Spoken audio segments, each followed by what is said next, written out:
त्वमेव प्रत्यक्षां तत्त्वमसि दगडूशेठ गणपती समोर 35,000 महिलांचे अथर्वशीर्ष पठण. ऋषीपंचमी निमित्त पहाटे स्त्री शक्तीचा जागर. श्री गणेशाय नमः. नमस्ते गणपतये.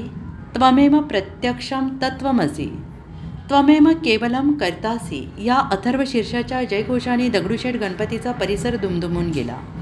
तब्बल 35,000 महिलांनी एकत्र येत अथर्वशीर्ष पठणातून गणरायाला वंदन केलं. आणि विशेष म्हणजे पाऊस असला तरी पारंपरिक वेशभूषेत मध्यरात्री 2 वाजल्यापासून महिलांनी या उपक्रमाकरिता सहभागी होण्यासाठी हजेरी लावली. ऋषीपंचमी दिनी ऊर्जेनं भारलेल्या वातावरणात अथर्वशीर्षासोबत महाआरती आणि गणरायाचा गजर करीत महिलांनी स्त्री शक्तीचा जागर केला. श्रीमंत दगडूशेठ हलवाई सार्वजनिक गणपती ट्रस्ट, सुवर्णयुग तरुण मंडळ यांच्या वतीनं ट्रस्टच्या 133व्या वर्षीच्या गणेशोत्सवात उत्सव मंडपासमोर आयोजित अथर्वशीर्ष पठण सोहळ्याचे यावेळी खासदार सुनेत्रा पवार, पुणे विभागाच्या धर्मादाय सह आयुक्त रजनी क्षीरसागर, न्यायाधीश किरण क्षीरसागर, प्रसेनजित फडणवीस, ट्रस्टचे अध्यक्ष सुनील रासने, कोषाध्यक्ष महेश सूर्यवंशी यांच्यासह पदाधिकारी आणि कार्यकर्ते उपस्थित होते. कार्यक्रमाच्या सुरुवातीला महिलांनी शंखनाद केल्यानंतर सोहळ्याला प्रारंभ झाला. त्यानंतर मनशांत करणारा ओंकार जप, गजानना गजानना मंगलमूर्ती गजानना या गणेशगीताच्या सादरीकरणाने वातावरण मंत्रमुग्ध झाले. महिलांनी मुख्य अथर्वशीर्ष पठण करीत गणरायाला नमन केले. मोरया मोरया दगडूशेठ मोरया असा गणेश नामाचा गजर करताना प्रत्येक महिलेच्या चेहऱ्यावरील उत्साह ओसंडून वाहत होता. दगडूशेठच्या उत्सव मंडपापासून ते नानावाड्यापर्यंतच्या परिसरात महिलांनी अथर्वशीर्ष पठणाकरिता गर्दी केली. भक्तिरसात तल्लीन झालेल्या वातावरणात कार्यक्रमाची सांगता आरतीने झाली. महिला हात उंचावून टाळ्यांचा गजर करीत गणरायाला नमन करत होत्या.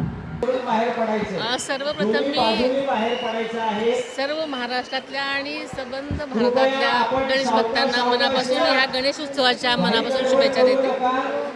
आजची ही अतिशय उत्साहपूर्ण सुंदर रम्य पहाट एवढ्या मोठ्या महिलांच्या समुदाय अथर्वशीर्ष पठणाने झालेली आहे.